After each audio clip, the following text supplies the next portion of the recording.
तो स्वागत आप सभी का सोलो लेवलिंग रैग्नारॉक के एक और नए एपिसोड में। तो लास्ट एपिसोड में हम लोगों ने देखा था कि जो फैंग मोनार्च का वारिस होता है वो ब्रोकी के ऊपर अटैक कर देता है। तभी सुहो के पास एक नोटिफिकेशन होता है कि वो उसकी पार्टी में ज्वाइन करना चाहता है। यह देख के सुहो जो होता है वो थोड़ा हैरान हो जाता है कि वो उसके पार्टी को ज्वाइन करने वाला है। एंड लास्ट एपिसोड हम लोगों ने वहीं पर रोक दिया था। तो अगला एपिसोड शुरू करने से पहले अगर तुम लोग इस चैनल पे न्यू हो तो वीडियो को लाइक करके चैनल को सब्सक्राइब जरूर कर लेना। तो चलो इस एपिसोड को शुरू करते हैं। इस एपिसोड की शुरुआत में ब्रोकी कहता है, तो तुम राकान के वारिस हो, क्या तुमने राकान के फैंग का माना ऑब्जर्व कर लिया है? सुहो मन में कहता है, क्या राकान के फैंग का माना ऑब्जर्व कर लिया है? राकान के वारिस को बचाने के लिए उसने अपनी लाइफ को सेक्रीफाइस कर दिया। सुहो के सामने एक बार फिर मैसेज आता है कि आप फैंग के सक्सेसर को अपना अलायंस एक्सेप्ट करेंगे। सुहो मन में कहता है, मैंने शुरुआत से ही फैंग के साथ काम करने का प्लान किया था, तो मैं इसे एक्सेप्ट करूंगा। सुहो जैसे ही एक्सेप्ट करता है उसके बाद उसे कुछ होने लगता है। वो अपने मन में कहता है, मेरे सर में कुछ तो घूमने लगा है। सुहो को फैंग की वारिस की मेमोरीज दिखाई देने लगती हैं। हम देखते हैं कि यहाँ पे ब्रोकी नॉर्मल है। वो फैंग के वारिस से कहता है,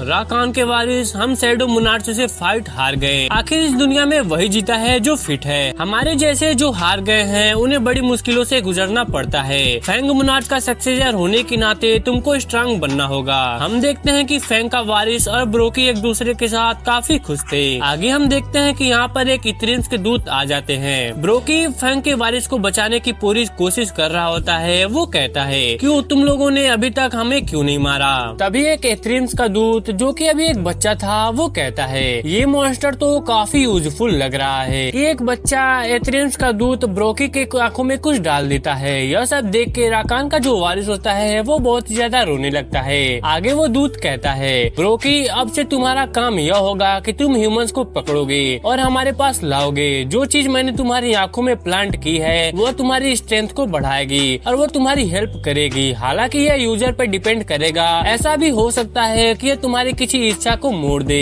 यह सब देखने के बाद वो बहुत ही ज्यादा हैरान हो जाता है। वो अपने मन में कहता है, ये फैंग के वारिस की मेमोरीज हैं। इन्होंने ब्रोकी के आंखों में कुछ प्लांट किया है। क्या ये मास्टरमाइंड इथेरियम से कनेक्टेड है? फैंग के वारिस से ब्रोकी रिवेंज नहीं लेना चाहता। वो तो बस उसे बचाने की कोशिश कर रहा है। अगर ये उन कमीनों के प्लान का कोई हिस्सा है तो मुझे ब्रोकी को यहाँ पर हराना नहीं होगा, लेकिन यह करने के लिए मैं उतना स्ट्रांग नहीं हूँ। सुहो यह सब सोच ही रहा होता है कि उसके सामने एक मोनार्च का वारिस के नाम का क्वेस्ट आ जाता है। मोनार्च के वारिस को ढूंढो और उसे अपना साथी बनाओ। सुहो ने अभी एक साथी को ढूंढ लिया है। अब सुहो का फैंग के सक्सेसर के साथ बॉन्ड बन चुका है, इसलिए एक बॉन्ड स्किल तैयार हो रही है। हम देखते हैं कि सुहो और फैंग मोनार्च का वारिस एकजुट होने लगते हैं। यह सब देख के बेरू और भी ज्यादा हैरान हो जाता है। एंड वो कहता है, यंग मोनार्च से पूरे तरीके से कुछ अलग एक्सपीरियंस कर रहे हैं। ब्रोकी सुहो पर अटैक करने के लिए आ रहा होता है। वो कहता है, मुझे नहीं पता कि तुम लोग क्या कर रहे हो, पर तुम्हें लगता है कि मैं तुम्हें यह करने दूंगा। ब्रोकी सुहो पर अटैक कर देता है। बॉन्ड आसानी से ब्रोकी के हाथों को पकड़ लेता है। ब्रोकी भी काफी ज्यादा हैरान हो जाता है। हम सुहो को एक नए फॉर्म में देखते हैं और यह सब मुमकिन हो पाया है बीस्ट पोजीशन स्किल से।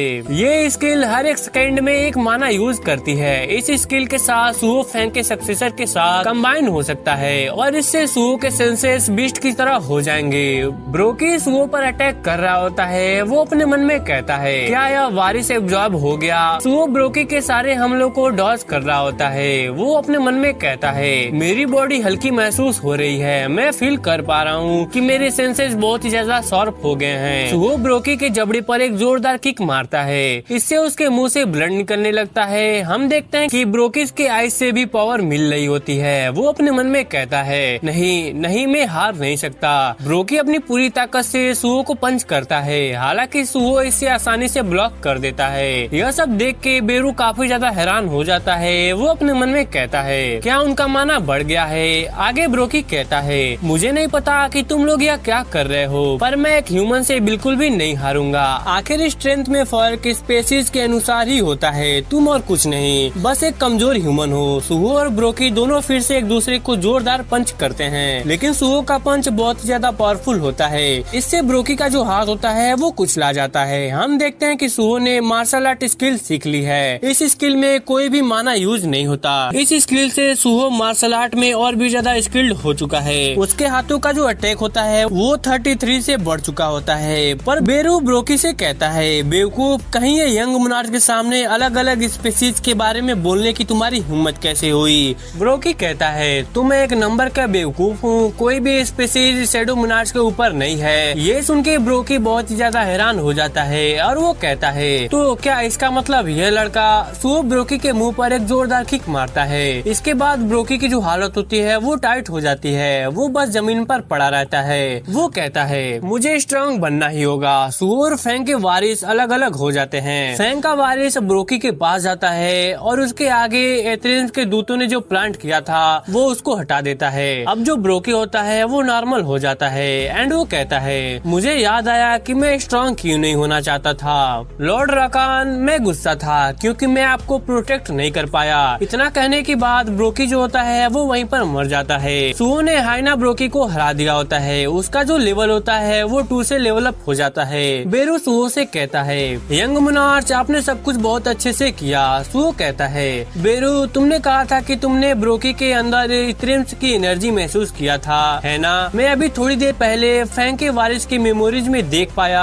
जिस टेंशन में ब्रोकी था वहाँ पे कुछ हंटर आए थे। उन्होंने ब्रोकी की आंखों में कुछ इम्प्लांट किया था। क्या वो एथेरियम्स थे? आखिर ब्रोकी पर अटैक करने का उनका कारण क्या हो सकता है? बेरू कहता है, प्रोबेबली वो एथेरियम्स नहीं थे। आउटर गॉड अपने आप से हलचल नहीं करते, उनको कुछ करना होता है तो वो अपने दूतों को भेजते हैं। हालांकि जो हंटर ने यह सब किया ये शायद इस दुनिया पर हमला करने से रिलेटेड होगा। यह सब सुन के सुओ कहता है, इसका मतलब यह है कि एथेरियम्स के दूत अर्थ पर तो हैं। तो अच्छा होता हमें उनके बारे में कुछ और इन्फॉर्मेशन मिलती। अगर मैंने फिर से यहाँ पर एथेरियम्स के निशान खो दिए तो क्या होगा? यकीनन ये अच्छी बात नहीं है। तभी बेरू कहता है, उनके बारे में जानने का एक और रास्ता है। सुओ कहता है, क्या सच में? बेरू बताता है, ब्रोकी के पास एथेरियम्स की मेमोरीज हैं। अगर मैं उसकी कॉप्स को खा लेता हूँ तो मैं उसकी मेमोरीज को देख सकता हूँ। ऐसा करने में मैं अपने माना को फिर से रिकवर कर पाऊंगा। यह सुन के सुओ थोड़ा सा हैरान हो जाता है। वो बेरू से कहता है, क्या तुम्हारे पास ऐसी एबिलिटी है? सुओ वुल्फ के पास आता है और वो उससे कहता है, क्या तुम हमारे साथ आना चाहोगे? मेरे पास एक जगह है जिससे मैं तुम्हें दिखाना चाहता हूँ। वुल्फ सुओ को चाट कर प्यार करने लगता है। इसका मतलब यह है कि वुल्फ को सुओ पर पूरा यकीन है। सुओ शैडो डंजन को ओपन करता है। अंदर जाने से पहले वो बेरू से कहता है, बेरू, बाकी सब मैं तुम पर छोड़ता हूँ। बेरू कहता है, यंग मोनार्च, आपके शब्द मेरे लिए बहुत काइंड है। कुछ समय के बाद हम सभी शैडो डंजन के अंदर देखते हैं। बेरू सुओ से कहता है, यंग मोनार्च, घर जाने के बजाय आप यह शैडो डंजन में क्यों आए? सुओ कहता है, मैं फैंग की वारिस के लिए यहाँ पर एक जगह ढूंढ रहा हूँ ताकि अच्छे से यह रह पाए। यह सुन के बेरू थोड़ा सा हैरान हो जाता है और वो कहता है, क्या शैडो डंजन में? सुओ कहता है, फैंग मोनार्च का वारिस और मैं अलायंस है। इसके पास अब कोई भी गार्डियन नहीं है और इसने अपने सेंचुरियन को भी खो दिया है। तभी सुओ के सामने एक मैसेज आता है कि टीममेट फैंग का वारिस चाहता है कि आप उसका एक नाम रखें। सुओ कहता है,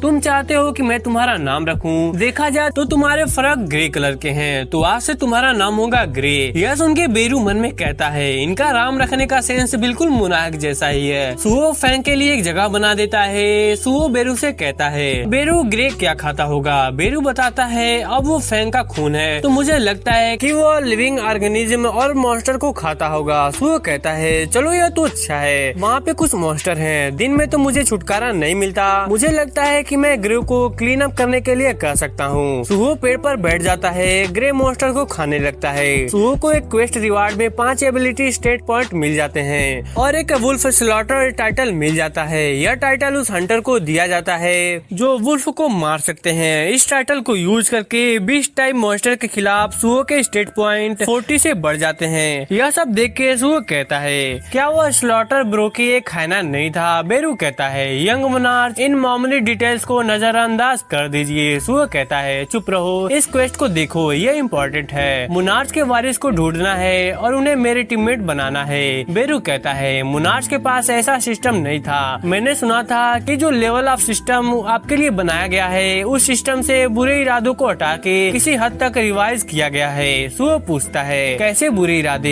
बेरू बताता है, पहले सिस्टम का ऑब्जेक्टिव लॉर्ड मोनार्च शैडो को जबरदस्ती से ग्रो करवाने के लिए था। आर्किटेक्ट ने किंग संगजिनू के वेसल को शैडो मोनार्च के लिए यूज किया जाए, इसलिए यह सब किया गया था। जिस मोमेंट पे ऑब्जेक्टिव को पा लिया गया था तब आपके पापा की सोल को डिस्ट्रॉय होना था। हालांकि आपके पापा के सिस्टम के गोल के खिलाफ जा पाए और खुद ही शैडो मोनार्च बन गए। वो एक ग्रेट बीइंग बन गए तो उनके लेवल अप करने का कोई भी जरूरत नहीं है। यह सब सुन के सुअ कहता है वो ऐसा है तो क्या सिस्टम अब मुझे शैडो मोनार्च बनने के लिए ग्रो करवा रहा है? बेरू कहता है नहीं नहीं ऐसा बात नहीं है, इस दुनिया में सिर्फ एक ही शैडो मोनार्च हो सकता है। मुझे यकीन है कि सिस्टम अपने आप ही आपकी डायरेक्शन को अडॉप्ट कर लेगा और इसके हिसाब से आपको गाइड करेगा। अगर कोई नया फंक्शन दिखाई देगा तो इसका मतलब यह है कि वो आपकी हेल्प करने के लिए है। सुहो अपने स्टेट विंडोज को ओपन करता है और अपने स्टेट विंडोज को देखने लगता है। वो कहता है बेरू अब तुम्हारी बात सुनने के बाद मैं समझ गया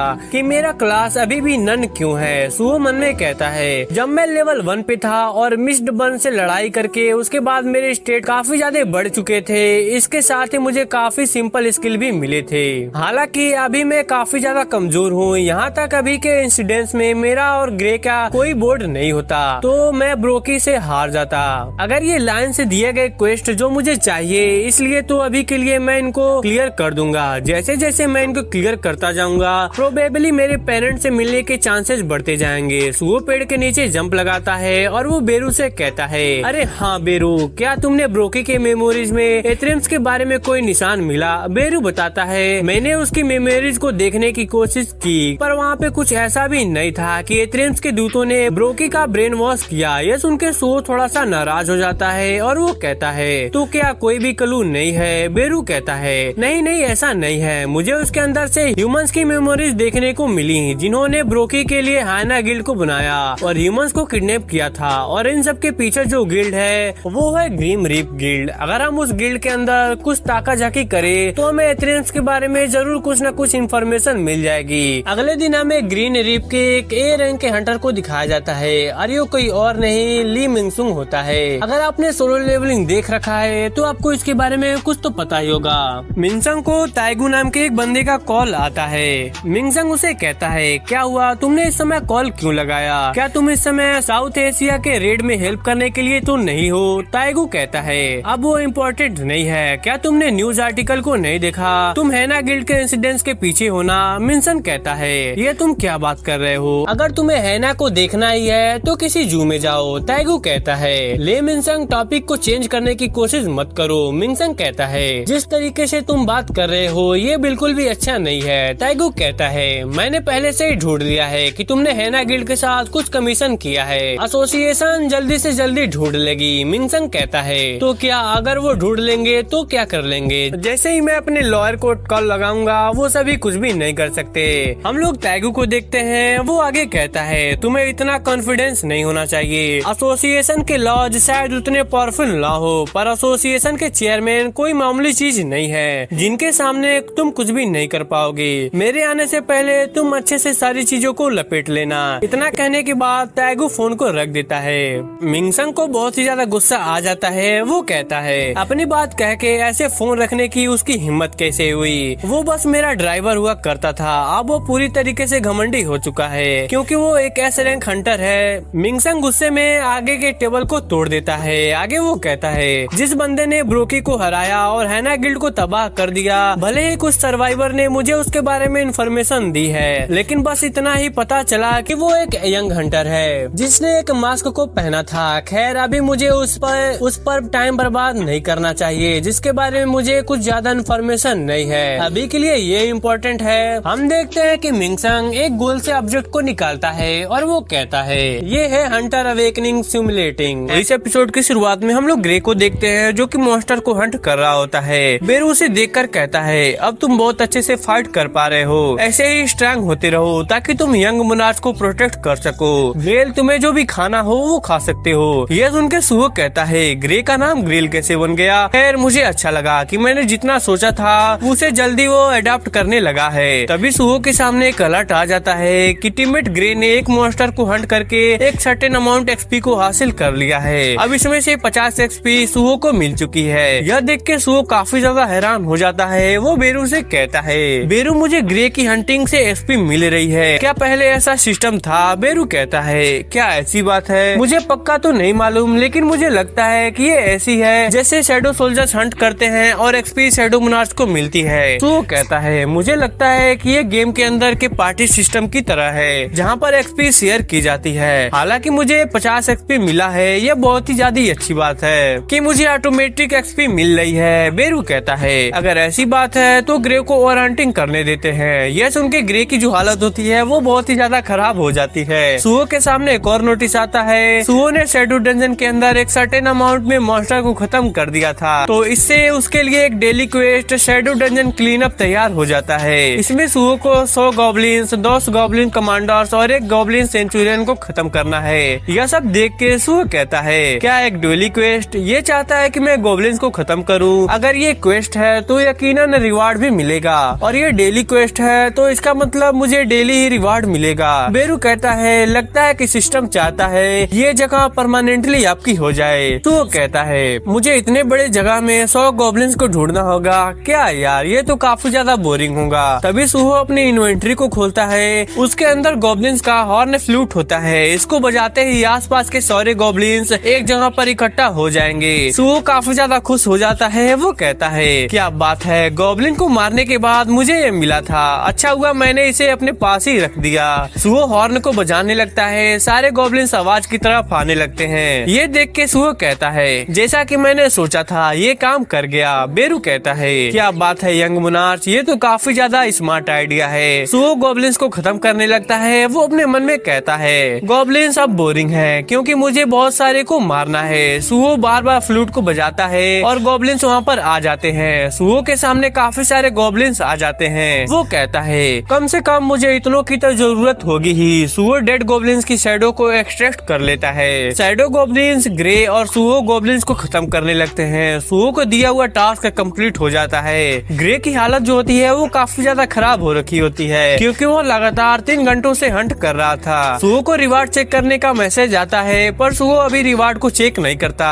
बेरू उसे कहता है क्या हुआ यंग मोनार्च, क्या कोई प्रॉब्लम है? सुहो कहता है क्वेस्ट के नंबर थोड़े अजीब दिखाई दे रहे हैं। क्वेस्ट कंप्लीट हो गया है लेकिन फिर भी नंबर्स बढ़ रहे हैं। क्या ऐसा हो सकता है कि अगर ये काउंट बढ़ता जा रहा है तो कुछ ही हिडन मिल जाए? मैं इसे ट्राई करूंगा, देखते हैं कि ये काउंट कब तक रुकेगा। ये सुन के ग्रे बहुत ही ज्यादा पैनिक हो जाता है। आगे हम देखते हैं कि सुहे क्वेस्ट को डबल से कंप्लीट कर देता है। हम ग्रे को देखते हैं, उसकी हालत हद से ज्यादा खराब हो चुकी होती है। सुहो के सामने एक मैसेज आता है कि क्वेस्ट कंप्लीट हो चुका है। सुहो को 4 रिवार्ड मिल जाते हैं जिनमें से लास्ट 2 रिवार्ड हिडन रिवार्ड होते हैं। सुहो रिवार्ड 1 को एक्सेप्ट कर लेता है, इससे उसकी स्टेटस रिकवरी जो है वो हो जाती है। सुहो कहता है मेरी कंडीशन परफेक्टली रिकवर हो चुकी है, ये सेम लेवल अप होने के बाद की जैसा है। अगर मैं रिवार्ड को रिजर्व करके रखता हूँ तो आगे अगर मैं किसी फाइट के दौरान घायल हो जाता हूँ तो ये मेरे काम आ जाएगा। सुहो सेकेंड रिवार्ड को भी एक्सेप्ट कर लेता है जिसके जो उसकी एबिलिटी पॉइंट होती है वो 3 से बढ़ जाती है। सुहो कहता है जैसे जैसे मैं लेवल अप करूंगा तो पॉइंट्स मिलना मुश्किल हो जाएगा।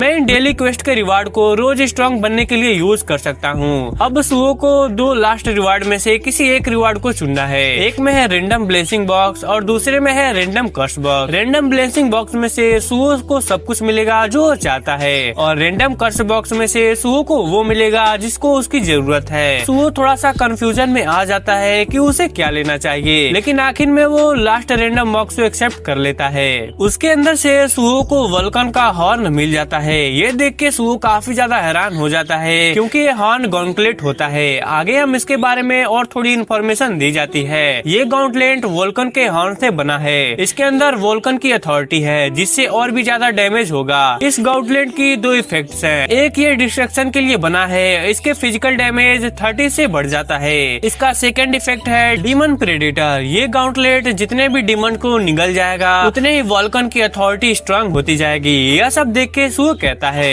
मैं हमेशा शैडो सोल्जर्स को वेपन में बदल कर नहीं रख सकता, मुझे सरपेंट वेपन चाहिए ही था। चलो ये रिवार्ड काफी ज्यादा काम में आया। सुहो गॉन्टलेट को पहन लेता है। ये थोड़ा सा हैवी होता है तो सुहो अपने स्ट्रेंथ पॉइंट को बढ़ा लेता है। सुहो कहता है मुझे वेपन को ग्रो करने के लिए बस डीमन को हंट करना होगा। तभी सुहो के सामने नोटिस आता है कि आपकी टीममेट में कुछ चेंजेस आ गए हैं। टीममेट ग्रे का ट्रस्ट लेवल और रिस्पेक्ट में डर आ गया है। बेरू सुहो से कहता है यंग मोनार्च, ग्रेल कोई शैडो सोल्जर नहीं है जिसके पास इन्फिनिटी स्टेमिना है। सुहो कहता है अरे मुझे माफ कर देना, आज के लिए उसे रेस्ट करने दो, मुझे बाहर भी कुछ चीजों का पता लगाना है। सुहो और बेरू शैडो डंजन के बाहर आ जाते हैं। सुहो बेरू से कहता है बेरू तुमने जिन लोगों को देखा था क्या वो लोग यह कह रहे थे कि हैना guild field grain reaper guild से रिलेटेड है। बेरू हाँ कहता है। आगे सुओ कहता है, मुझे समझ में नहीं आ रहा अब मुझे इन्वेस्टिगेशन कैसे स्टार्ट करनी चाहिए। सुओ ये सब सोच ही रहा होता है, तभी उसे अपने टीचर का मैसेज आ जाता है जो सुओ से हेल्प मांग रहे थे। सुओ 7 स्टेशन फील्ड जो कि एक डेंजर जोन है वहाँ पर आ जाता है। लिम सुओ से कहता है, हे सुओ मैं यहाँ पे हूँ, आने के लिए तुम्हारा शुक्रिया। आज मुझे डंजन में जाना था लेकिन सारी कलेक्टिंग टीम ने मुझे धोखा दे दिया। सुओ कहता है, क्या उनमें से कोई भी काम करने के लिए नहीं आया? लिम कहता है, हाँ कोई भी नहीं, वो सारे कमीने पक्का ही कहीं पर पीने लग गए होंगे। सुओ कहता है, अरे शांत हो जाइए, मैं आपकी हेल्प करूँगा। टीचर लिम कहता है, सुओ तुम बेस्ट हो, ये लो इसे पहन लो। सुओ कहता है, क्या प्रोटेक्टिव सूट? लिम कहता है, खुदाई के काम से कलेक्टिंग का काम कई ज्यादा खतरनाक होता है तो प्रोटेक्टिव सूट को पहनना पक्का है। माइनिंग टीम डंजन के अंदर तभी जाती है जब हंट खत्म हो जाता है, पर कलेक्टिंग टीम को स्ट्राइक टीम ने मार कर मॉन्स्टर को चीजों को कलेक्ट करना होता है, इसलिए उन्हें स्ट्राइक टीम के साथ ही जाना पड़ता है। यह सूट इसीलिए है अगर कोई अंधेरे में मॉन्स्टर अचानक से अटैक कर दे। सुओ कहता है, ओ तो ये इसलिए है। तभी हम देखते हैं कि यहाँ पर स्ट्राइक टीम भी आ जाती है। टीम का लीडर कहता है, क्या कलेक्टिंग टीम में इतने कम लोग क्यों? क्या कलेक्टिंग टीम में इतने लोग क्यों हैं? लिम लीडर से कहता है, माफ करना, जिन कलेक्टिंग टीम को यहाँ पर आना था वो अचानक से कहीं गायब हो गए हैं। लीडर कहता है, हमारा कॉन्ट्रैक्ट हुआ था, आखिर ये सिचुएशन कैसे हुई? तुम्हें पता भी है इस डंजन के अंदर जाने की टिकट के लिए हमने ग्रीन रीपर टीम को कितने पैसे दिए हैं? अगर तुम पीछे हट जाते हो तो मैं एसोसिएशन में तुम्हारी ऑफिशियल कंप्लेंट दर्ज करूंगा और ये पक्का भी करूंगा कि तुम्हें फिर से कभी भी कलेक्टिंग का काम न दिया जाए। लिम कहता है, हम यकीन दिलाते हैं कि हम एक्स्ट्रा हार्ड काम करेंगे, प्लीज हम पे ट्रस्ट कीजिए। व्हाइट टीम डंजन के अंदर जाने लगती है। लिम सुओ से कहता है, मैं तो कलेक्टिव टीम का लीडर भी नहीं हूँ। सुओ हेल्प करने के लिए तुम अपने समन्स को यूज करके स्ट्राइक टीम को देख के सुओ अपने मन में कहता है, 4 D rank magic type Hunter, 5 D rank combat type Hunter और एक सी रैंक का हीलर। इस बंदे ने अभी बातें की हैं, लगता है वही स्ट्राइक टीम का लीडर है। रैंडम कस्टम बॉक्स में कहा गया था कि जो आइटम मुझे चाहिए वही मुझे मिलेगा, एक ऐसा वेपन जो वल्कन के हॉर्न से निकलने वाले मॉन्स्टर को खा लेता है। टीचर लिम का मुझे इस टाइम पर बुलाना और ये फील्ड टाइम डंजन जो ग्रीन रीपर का है, यकीनन ये कोइंसिडेंस नहीं है। हम देखते हैं कि यहाँ पे काफी सारे बीस्ट होते हैं। आगे सुओ कहता है, मुझे ऐसा फील हो रहा है कि यहाँ पे कुछ तो खतरनाक होने वाला है। आगे हम देखते हैं कि स्ट्राइक टीम और मॉन्स्टर की फाइट स्टार्ट हो जाती है। सुओ अपने मन में कहता है, कर से रैंडम टूल बॉक्स ने मुझे वोल्कन का हॉर्न दिया तो मैं डीमन टाइप मॉन्स्टर की उम्मीद कर रहा था, लेकिन कोई बात नहीं, ये मेरे लिए एक अच्छा चांस है कि मैं देखूं हंटर्स एक साथ मिलकर कैसे फाइट करते हैं। सुओ शैडो डंजन के अंदर अपने गॉब्लिन्स को समन करता है। सुओ के इंटेलिजेंट स्टेट बढ़ गए होते हैं, इसलिए अब वो 7 गॉब्लिन्स को कमांड दे सकता है। स्ट्राइक टीम ने सारे मॉन्स्टर को खत्म कर दिया होता है। लीडर सभी से कहता है, ठीक है अब आप सभी लोग ब्रेक ले सकते हो। ये सुन के बाकी मेंबर्स कहते हैं, क्या इतना जल्दी ब्रेक? लीडर कहता है, भले ही हम ज्यादा हंट करेंगे लेकिन कलेक्शन टीम में बस 2 ही लौंडे हैं तो उनको काम निपटाने में समय तो लगेगा ही। तभी लीडर काफी ज्यादा हैरान हो जाता है। वो देखता है कि सुओ के शैडो सोल्जर्स ने ऑलरेडी सब कुछ कलेक्ट कर लिया होता है। लीडर सुओ से कहता है कि क्या ये तुम्हारे समन्स हैं? सुओ कहता है, हाँ, पर आप क्यों पूछ रहे हो? लीडर सुओ को हाथ पकड़ लेता है और वो उससे कहता है, प्लीज हमारी स्ट्राइक टीम के एक्सक्लूसिव कलेक्शन टीम के मेंबर्स बन जाओ। सुओ कहता है, मेरा कोई कलेक्शन टीम का मेंबर्स बनने का कोई भी इरादा नहीं है। लीडर कहता है, हम तुम्हें मार्केट में जितनी सैलरी मिल रही है उससे काफी ज्यादा देंगे। तभी पीछे वाला एक मेंबर्स कहता है, कैप्टन हमें यहाँ पे एक नॉर्मल पर्सन की लाश मिली है। कैप्टन कहता है, क्या लाश? हम देखते हैं कि यह तो एक मिस्ट बन जैसा होता है। यह देख के टीचर लिम सुओ से कहता है, सुओ क्या ये? सुओ कहता है,